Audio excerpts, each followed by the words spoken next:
ಆಸ್ತಿ ತೆರಿಗೆಯ ಘನತ್ಯಾಜ್ಯ ನಿರ್ವಹಣಾ ಶುಲ್ಕ 75 ಲಕ್ಷಗಳು, ಖಾತಾ ನಮೂನೆ 3 ಮತ್ತು ಇತರೆ 9.75 ಲಕ್ಷಗಳು, ಖಾತಾ ಬದಲಾವಣೆ 15 ಲಕ್ಷಗಳು, ಜಾಹೀರಾತು ತೆರಿಗೆ 5 ಲಕ್ಷಗಳು, ವ್ಯಾಪಾರ ಪರವಾನಗಿ ಶುಲ್ಕ 75 ಲಕ್ಷಗಳು, ವ್ಯಾಪಾರ ಪರವಾನಗಿಯ ಘನತ್ಯಾಜ್ಯ ಶುಲ್ಕ 50 ಲಕ್ಷಗಳು, ಒಳಚರಂಡಿ ಸೇವಾ ಶುಲ್ಕ ಮತ್ತು ಸಂಪರ್ಕ ಶುಲ್ಕ 60 ಲಕ್ಷಗಳು, ಅಂಗಡಿ ಮಳಿಗೆಗಳ ಬಾಡಿಗೆ 39.50 ಲಕ್ಷಗಳು, ಅಭಿವೃದ್ಧಿ ಶುಲ್ಕ 75 ಲಕ್ಷಗಳು, ಕಟ್ಟಡ ಪರವಾನಗಿ ಶುಲ್ಕ 40 ಲಕ್ಷಗಳು, ರಸ್ತೆ ಅಗತ್ಯ ಶುಲ್ಕ 50 ಲಕ್ಷಗಳು, ಇತರೆ ಆದಾಯಗಳು 31.80 ಲಕ್ಷಗಳು. ಒಟ್ಟು ಆದಾಯ 14,26,05,000.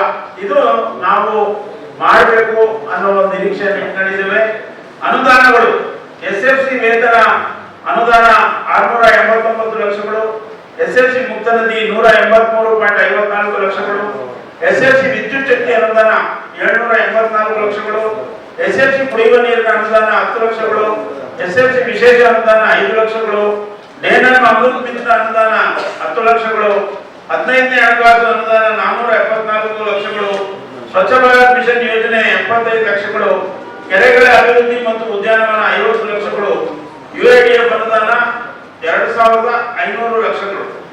ಒಟ್ಟು 39 ಕೋಟಿ ಚಿಲ್ಲರೆಯಷ್ಟು ಒಂದು ನಿರೀಕ್ಷೆಯನ್ನು ಇಟ್ಕೊಂಡು 2025-26ನೇ ನಗರಸಭಾ ಒಂದು ಅಭಿವೃದ್ಧಿ ಪತ್ರದಂತ ನಾವೆಲ್ಲ ಮುನ್ನಡೀತಾ ಇದ್ದೀವಿ.